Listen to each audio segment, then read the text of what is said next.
हाय दोस्तों, welcome to my YouTube channel. तो हम लाए हैं जीटीएस का चैप्टर लास्ट। तो हम यहाँ से स्टार्ट करते हैं। यहाँ सीज़न 1 का दिखाया कि एंडिंग का दिखाया जाता है, जहाँ पे जॉश और डॉल्टन अपने 1 साल की सारी मेमोरीज भूल जाते हैं। अब यहाँ दिखाते हैं कि वो आँखें बंद करके अपनी सारी मेमोरीज भूल रहे होते हैं, और तो करके अब आज के बाद वो दोबारा ट्रेवल ना कर सकें। अब आगे दिखाते हैं कि 9 ईयर्स का लीप दिखाया जाता है। अब ये मंजर एक कब्रिस्तान का होता है, जहाँ पे किसी का फ्यूनरल हो रहा होता है, और डॉल्टन एक बुक पढ़ रहा होता है जो मे बी बाइबल होती है। वहाँ जॉश, हॉली और फॉस्टर खड़ा होता है। अब ये सब बड़े हो गए होते हैं, क्योंकि ज़ाहिर है 9 साल गुजर गए होते हैं। और फिर हमें एक तस्वीर दिखाई जाती है। वो किसी और की नहीं बल्कि लोरीन की होती है, जो कि जॉश की माँ है, यानी कि डॉल्टन की दादी जो कि मर गई है। उसी के फ्यूनरल के लिए सब यहाँ इकट्ठे होते हैं। आगे का सीन दिखाया जाता है कि जॉर्ज से सब मिल रहे होते हैं और उससे कह रहे होते हैं कि तुम्हारी माँ बहुत ही अच्छी थी। डॉल्टन आके गाड़ी में बैठता है और अपने कानों में हेडफोन लगा लेता है। जॉर्ज उसे आवाज़ देता है, लेकिन वो आगे से जवाब नहीं देता है। तो रिनाया उससे कहती है कि क्यों ना तुम उसे अगले हफ्ते स्कूल छोड़ने जाओ, जहाँ वो अब शिफ्ट हो रहा है। वो एक बोर्डिंग स्कूल जा रहा होता है, वहाँ अपनी स्केचिंग और कर्लिंग सीखने, जो पेंटिंग की उसका शौक़ होता है। तो नाई कहती है कि क्योंकि तुम दोनों की बनती नहीं है, इससे ज़्यादा तुम दोनों बात कर लोगे, ये तुम लोगों के लिए अच्छा होगा। और उसके बाद हमें समझ आता है कि रिनाई और जॉश अब अलग अलग रहते हैं। फिर रिनाई जॉश को एक शख्स नज़र आता है, तो वो उसके पास जाता है, कहता है क्या मैं आपको जानता हूँ? कि कोई और नहीं बल्कि कार्ल ही होता है, जिसने जॉश को हिप्नोटाइज़ किया होता है फर्स्ट सीज़न में। वो कहता है कि हाँ, मैं तुम्हारी माँ का दोस्त था, तुम मुझे जानते हो, मैंने तुम्हें बचपन में देखा था। उसके बाद हमारी मुलाकात नहीं हुई। और वो गाड़ी में बैठ जाता है। गाड़ी में बैठ के वो डॉल्टन को मैसेज करता है कि क्या मैं तुम्हें अगले हफ्ते स्कूल छोड़ने जा सकता हूँ? तो आगे से कोई जवाब नहीं आता। उसको यही लग रहा होता है कि जॉश डॉल्टन उसे मना कर देगा, लेकिन डॉल्टन आगे से मैसेज करता है कि हाँ, अगर आपकी मर्ज़ी है तो। वो आगे से जॉश कहता है ठीक है, और वो खुश हो जाता है। उसके बाद दिखाते हैं कि वो गाड़ी स्टार्ट करता है और वहाँ से निकल जाता है। पीछे मिरर के बैक पे हमें दिखाया जाता है कि कोई शख्स उसकी तरफ आ रहा होता है, और आते आते एकदम वहाँ से गायब हो जाता है। आगे सीन 1 हफ्ते बाद का दिखाया जाता है, जहाँ पे जॉश डॉल्टन को उसके स्कूल छोड़ने जा रहा होता है, उसके हाई स्कूल। डॉल्टन ने गले कान में हेडफोन्स पहने होते हैं, वो उसको आज भी इग्नोर कर रहा होता है। कानों में हेडफोन्स लगा के वो अपनी स्केचिंग कर रहा होता है। वो किसी और की नहीं बल्कि अपनी दादी की ही ड्राइंग बना रहा होता है। और जॉश उसे कहता है कि तुम इसे रख सकते हो, तुम उससे बात कर सकते हो। और यहाँ दिखाते हैं कि वो स्कूल पहुँच आए होते हैं। वो अपना सामान लेके रूम का पता करके रूम की तरफ जा रहे होते हैं। तो वहाँ रास्ते में उन्हें एक लड़का मिलता है, जो उसे एक पार्टी का इनविटेशन देता है, एक क्लब ज्वाइन करने का। तो डॉल्टन उसे नहीं लेता, लेकिन जॉश उसे ले लेता है। कहता है मैं इसे अपने बेटे को दे दूँगा। यहाँ दिखाते हैं कि वो रूम में आते हैं, तो रूम में 2 बेड्स लगे होते हैं, यानी कि यहाँ पे 2 लोग रहेंगे, और अभी तक दूसरा बंदा नहीं आया होता है। तो जॉश उसे कहता है कि तुम पहले आए हो, तो तुम अपना रूम सेट कर लो और अपना बेड ले लो जो तुम्हें पसंद है। और फिर वो एक स्केच देखता है, जो कि उसकी दादी को कहता है कि तुम आजकल यही बना रहे हो ना? कहता है हाँ। और फिर दिखाते हैं कि वो दीवार पे अपने लोग बनाए हुए स्केचेस लगा रहा होता है, और उसमें जॉश का कोई स्केच नहीं होता। तो जॉश कहता है डॉल्टन, तुमने मेरा स्केच कभी भी नहीं बनाया। और अभी वो यही बात कर रहे होते हैं कि वहाँ डॉल्टन की रूममेट आती है, जो कि एक लड़का नहीं बल्कि एक लड़की होती है। तो जॉश और डॉल्टन तो हैरान ही हो जाते हैं, और वो खुद भी हैरान हो जाती है। वो अपना सामान सेट करने लगती है। तो डॉल्टन कहता है कि क्या तुम यहीं रहोगी? कहती है हाँ, क्यों, मैं यहाँ नहीं रह सकती हूँ? तो वो कहती है कि मैं जगह पता कर लेती हूँ। जो डॉल्टन कहता है कि हाँ, शायद उनको नाम से मिस्टेक हुई है। और उसके बाद वो वहाँ से चली जाती है अपना रूम का पता करना है। यहाँ पे दिखाते हैं जॉश और डॉल्टन की बहस हो जाती है। डॉल्टन कहता है कि मुझे पता है आपको मॉम ने भेजा है, वरना आप यहाँ पे कभी भी नहीं आते, और आप हमेशा इसी तरह करते हैं हमारे साथ। उसके बाद जॉश गुस्से में वहाँ से निकल जाता है। डॉल्टन अपना सर पकड़ा होता है, उसे भी बुरा लग रहा होता है। और दिखाते हैं कि जॉश अपनी गाड़ी में बैठता है और गाड़ी लेके वहाँ से निकल जाता है। इधर दिखाते हैं कि डॉल्टन शावर लेके अपने रूम में आता है। तो वो लड़की जिसका नाम क्रिस होता है, जो उसकी रूममेट होती है, वो रूम में ही होती है। और कहती है कि आज तो मुझे एडमिन स्टाफ ने बोला है कि मुझे इसी रूम में एडजस्ट करना पड़ेगा, कल या परसों शायद वो मुझे मेरा रूम दे देंगे। और फिर वो उसको बताती है कि वो एक म्यूज़िशियन है और म्यूज़िक सीखने के लिए स्कूल में आई है, और उनकी काफ़ी अच्छी दोस्ती भी हो गई होती है। उसके बाद वो एक दूसरे से बातें कर रहे होते हैं। तो और वो अपने बचपन की बातें करते हैं। डॉक्टर बताना है कि बचपन का 1 साल ही, जो जब मैं 11 साल का था, मुझे उस साल का कुछ भी याद नहीं है। उसके बाद वो सोने के लिए लेट जाते हैं, और डॉक्टर बताता है कि मुझे अंधेरे से डर लगता है, इसलिए वो एक डिम लाइट ऑन करके सोता है। यहाँ दिखाते हैं कि सुबह हो गई है, और जॉश, जिसने डॉल्टन की बातें कुछ ज़्यादा ही सीरियस ले ली हैं, वो अब एक हॉस्पिटल जाता है ताकि अपना चेकअप करा सके, ताकि उसे समझ आए कि उसे प्रॉब्लम क्या है, उसे हर चीज़ क्यों भूल जाती है। इधर दिखाते हैं कि डॉल्टन की आज फर्स्ट क्लास होती है, इसलिए वहाँ पे वो जल्दी जल्दी जाता है और वो अपने टीचर से मिलता है, जिसका वो बहुत ही बड़ा फ़ैन होता है क्योंकि वो बहुत ही बड़ी पेंटर होती है। वहाँ पे सब ने ही अपनी अपनी पेंटिंग्स बनाई होती हैं, और एक लड़के ने जिसने एक पेंटिंग बनाई होती है वो प्रोफेसर से कहती है कि तुम ये फाड़ दो और तुम एक नई पेंटिंग बनाओ, लेकिन वो नहीं फाड़ता और वो उसी से क्लास से निकल जाता है। लेकिन डॉल्टन जिसने अपनी दादी की पेंटिंग बनाई होती है वो ये फाड़ देता है और टीचर उससे बहुत ही इंप्रेस हो जाती है, और फिर वो कहती है कि अपनी आंखें बंद करो, जो जहन में आ रहा है, जो दिमाग के पर्दों में आ रहा है वो बनाओ, और वो आंखें बंद करता है और फिर वो कुछ बनाने लगता है, और वो कुछ और नहीं बल्कि एक दरवाज़ा बना रहा होता है। वो ज़्यादातर ब्लैक और ब्राउन पेंट को ही यूज़ कर रहा होता है। वो आंखें बंद करता है, उसके जहन में बस वही चीज़ आ रही होती है और बस वो धड़ धड़ धड़ धड़ पेंट किया ही जा रहा होता है। फिर जब वो आंखें खोल कर देखता है तो वो कुछ और नहीं बल्कि एक दरवाज़ा ही होता है, जो कि अजीब होता है। यहाँ दिखाते हैं कि जॉश हॉस्पिटल में होता है, उसका एमआरआई होता है, उसकी मशीन लिटाया जाता है ताकि वो मशीन फिर मशीन अंदर जाती है और वो आंखें बंद कर लेता है, और फिर दिखाते हैं कि एकदम लाइट चली जाती है और वो डर जाता है और वो डॉक्टर को आवाज़ देता है कि मुझे बाहर निकालें, मुझे बाहर निकालें, कोई है। लेकिन वहाँ पे उसे जवाब कहीं नहीं मिलता है, और फिर एकदम उसे महसूस होता है कि उसके पाँव की तरफ कोई और एकदम कोई चीज़ उसके ऊपर झपटा मारती है, वो चीखना शुरू हो जाता है। और फिर दिखाते हैं कि एकदम मशीन उसे बाहर ले आती है और वो कहता है कि ये मुझे कहाँ छोड़ दिया था, ये क्या पागलपन है, लाइट कैसे जा सकती है। तो डॉक्टर कहते हैं कि कोई लाइट नहीं है, ये आप सो गए थे मशीन के अंदर, आप तकरीबन 15 मिनट से सो रहे थे। एमआरआई हो गया, उसके बाद डॉक्टर वो हैरान हो जाता है। फिर डॉक्टर उसे एमआरआई का रिजल्ट बताता है, उसमें कहता है कि तुम्हारे दिमाग में कोई मसला नहीं है। वो कहता है मुझे हर चीज़ भूल जाती है, मुझे बहुत सी चीज़ें भूल जाती हैं। तो कहते हैं कि तुम्हें एक साइकेट्रिस्ट से मिलना चाहिए।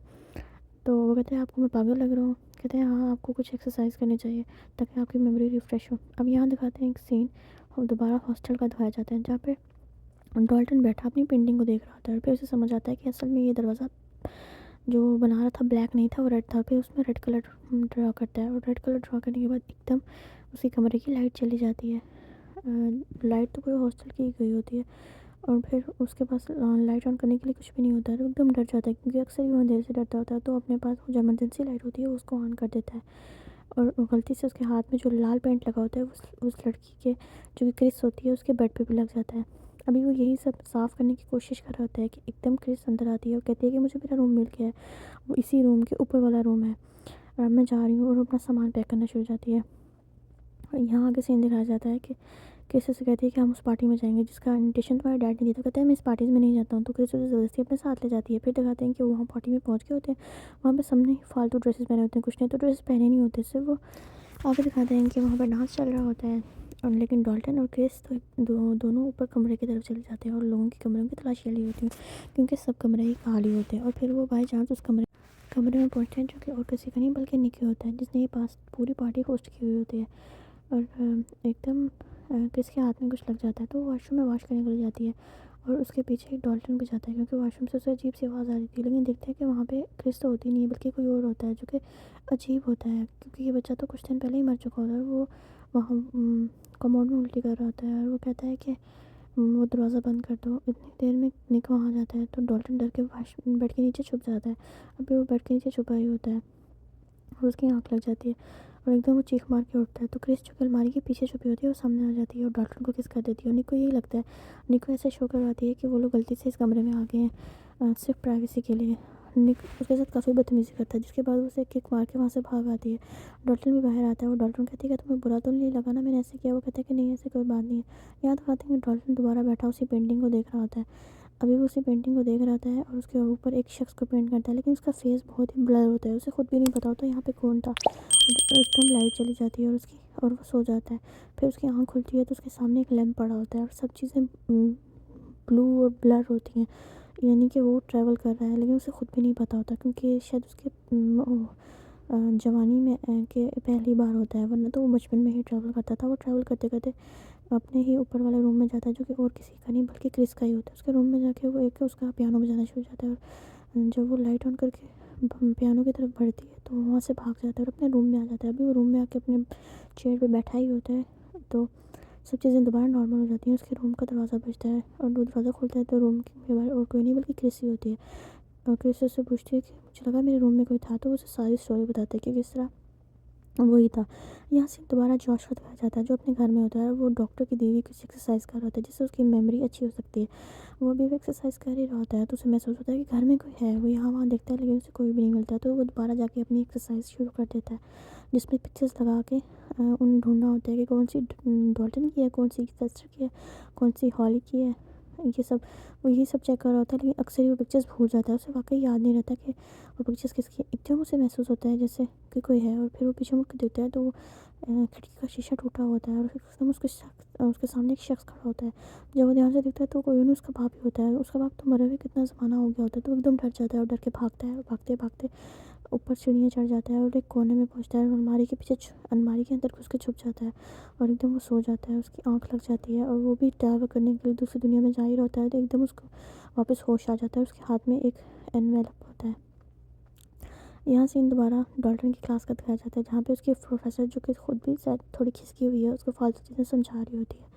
इधर दिखाते हैं जॉश को जो एनवेलप मिला होता है, उसे खोल के देखता है। उसके अंदर उसके डैड की कुछ लेटर्स होते हैं, और उसमें ये भी होता है कि उसके डैड कुछ अर्से साइलम में रहे हैं, यानी पागल खाने में। इधर सीन दिखाया जाता है कि डॉल्टन अपने भाई फॉस्टर को कॉल करके कहता है कि मैंने एक पेंटिंग बनाई है, जिसमें मुझे नहीं पता किसकी, क्या तुम्हें याद है मैं जब कोमा में था उसके बारे में। कहते हैं नहीं, मुझे कुछ भी नहीं याद है। डॉल्टन तब दिन रात उसी पेंटिंग को देखता रहता है, और अपनी दीवार पे भी यही लगाता है। यहाँ सीन दिखाया जाता है क्रिस उसे इलाके एक वीडियो दिखाती है। उसे बताती है कि तुमने मुझे बताया था कि किस तरह तुम रात को सोए हुए, असल में तुम सोए हुए थे, लेकिन तुम्हारी सोल उठ के यहाँ वहाँ घूम रही थी। और यहाँ पे वो वीडियो बल्कि किसी और की नहीं, स्पेक्स और टक्कर की होती है, और जिसमें एलिस भी होती है, और वो सब उसे समझाती है कि किस तरह इंसान तो वहीं सो रहा होता है, लेकिन उसकी जो आत्मा होती है वो उठ के यहाँ वहाँ घूम सकती है, और वो बहुत ही बुरी दुनियाओं में चली जाती है, जहाँ पे सिर्फ मरे हुए लोगों को होना चाहिए, जिंदा लोगों को नहीं। और डॉल्टन कहता है बिल्कुल यही कुछ हो रहा था मेरे साथ। तो क्रिस कहती है कि देखो ये औरत भी कह रही है, जिसका नाम एलिस है, कि ये सब नहीं करना चाहिए, बहुत ही खतरनाक है। लेकिन डॉल्टन कहता है नहीं, मुझे पता करना है वो किस बारे में बात कर रहा था। अगर वो शख्स मर गया है, वो लड़का मर गया है, तो क्यों मुझे नज़र आया, मतलब उसी के रूम में मुझे क्यों नज़र आया, निक के रूम में। और फिर दिखाते हैं कि वो उसके रूम में पहुंच जाते हैं, और वहाँ पे कोने में अपनी जगह देख के वो सो रहा होता है, क्योंकि निक तो अक्सर ही रूम में नहीं होता है। और क्रिस वहीं बैठी होती है ताकि उसको ध्यान रख सके, उसकी बॉडी का ध्यान रख सके। यहाँ दिखाते हैं कि डॉल्टन दूसरी दुनिया में पहुंच चुका होता है, और वो वहाँ से उस रूम में जाता है जहाँ पे निक अपनी गर्लफ्रेंड के साथ बैठा स्टडी कर रहा होता है, और उसकी गर्लफ्रेंड से कुछ फालतू सवाल कर रही होती है वो। और यहाँ लेकिन डॉल्टन तो यहाँ वहाँ घूमते हुए और कुछ नहीं, बस उसी लड़के को ढूंढ रहा होता है जो उस दिन दिखा था, लेकिन आज उसे वहाँ पे कुछ भी नहीं दिखता है। हाँ, उसके बाद उसे आवाज़ आती है क्रिस की, जैसे वो किसी खतरे में, तो किसके पास भाग के आता है, तो किसके पास कोई और नहीं बल्कि वही बैठा होता है, वो मास्क मैन, जो रेड मास्क मैन जो उसे बचपन में नजर आता था। और एकदम उसे हल्का फुल्का बहुत कुछ याद आ जाता है, और उसकी आँख खुल जाती है, और वो डॉल्टन को क्रिस को बचा लेता है। यहाँ दिखाते हैं कि हॉस्टल से वो लोग उस हॉस्टल से बाहर आ जाते हैं, और क्रिस को बहुत ही गुस्सा आया था, और डॉल्टन को बहुत ही गुस्सा करती है, और वहाँ से उससे नाराज़ होकर चली जाती है, और डॉल्टन बस उसका चेहरा ही दिखता रहता है। ये दिखाते हैं कि हरिनाई का दरवाज़ा बजता है, वो दरवाज़ा खोलती है तो सामने जॉश होता है। वो कहते हैं बच्चे तो घर में नहीं है, ना हॉली है, ना फॉस्टर है, और ना ही डॉल्टन है, उसका तो तुम्हें पता ही है ना।